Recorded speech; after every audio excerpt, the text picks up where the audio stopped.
எல்லாருக்கும் வணக்கம். இரக்க குணமுள்ள ஒரு அம்மா வந்து என்ன பண்ணுறாங்க அப்படின்னா, தினமும் இலையில 2 இட்லிய சுவர் மேல வச்சுடுவாங்க. யாராவது எடுத்து சாப்பிடணும்னு சொல்லிட்டு. அந்த வழியில போயிட்டுருக்கிற ஒரு கூண்டு விழுந்த முதியவர் தான் அத எடுத்து சாப்பிடுவாரு. ஆனா, அத அப்படி எடுத்துட்டு போம்போது ஒரு முனங்களோடையே போவாராம். தினமும் இதையே செஞ்சுட்ருக்க, அந்த அம்மாவுக்கு வந்து அப்படி அவர் என்னதான் முனகுறாரு அப்படின்னு சொல்லி பார்க்கலான்னு சொல்லிட்டு, அந்த சுவர் பக்கத்தில போய் நின்னுக்கிறாங்க.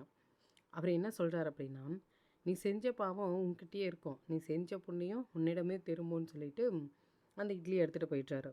தினமும் இதையே சொல்லிட்டுருக்காரு.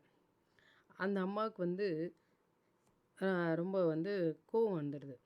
"மவரசி நல்லாயிருக்கணும், இல்ல இட்லி நல்லாயிருக்கு, இல்ல ரொம்ப நன்றி தாயேன்னு சொல்லாம, செஞ்ச பாவம் உன்கிட்டயே இருக்கும், செஞ்ச புண்ணியம் உனக்கே திரும்பும்னு உளறிட்டு போறாரே!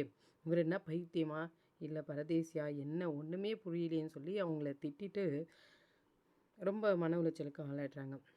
அவங்களுடைய கோவம் பார்த்தீங்கன்னா, கொலவெறியா மாறுது. ஒரு நாள் அந்த இட்லியில விஷம் கலந்து வைக்கலான்னு போயிடுறாங்க.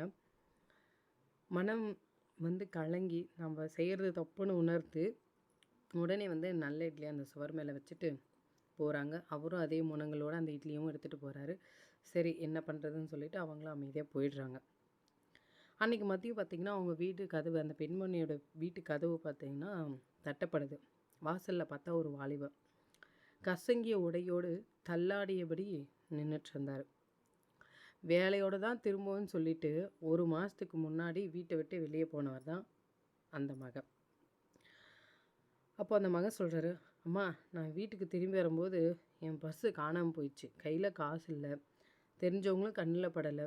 ரொம்ப தூரம் நடந்துட்டு வந்தனால எனக்கு ரொம்ப பசி, மயக்கம் வந்துடுச்சு. யாரோ ஒரு கூணு விழுந்த முதியவர் தான் என்ன தூக்கி உட்கார வச்சு 2 இட்லி குடுத்தாரும்மா" அப்படின்னு வந்து சொல்றாங்க. இட்லி சாப்பிட்ட பிறகு தாம்மா எனக்கு உசிரே வந்துச்சுன்னு சொல்லி அந்த பையன் வந்து சொல்றாங்க. இத கேட்ட அந்த அம்மாவுக்கு வந்து பேய் அறைஞ்சது போல இருந்துச்சாம். விஷம் கலந்த இட்லிய அந்த முதியவருக்கு கொடுத்திருந்தா, அது என்னுடைய மகனுக்கே யமனா போயிருக்குமே அப்படின்னு நினச்சு அவங்க வந்து பதபதச்சாங்க. "நீ செஞ்ச பாவம் உன்கிட்டயே இருக்கும். நீ செஞ்ச புண்ணியம் உன்கிட்டயே திரும்பும்னு" அதுக்கான பொருள் வந்து அந்த அம்மாவுக்கு இப்ப தான் புரிஞ்சது. எல்லாருக்கும் எல்லாம் புரியறதில்ல. அது புரியிற வேலையில நம்ம இருப்போமான்னு தெரியல. செய்கிற தர்மத்த முகம் கோணாம, எந்த எதிர்பார்ப்பும் இல்லாம, ஒரு நல்ல சிந்தனையோட நம்ம வந்து செய்வோம்.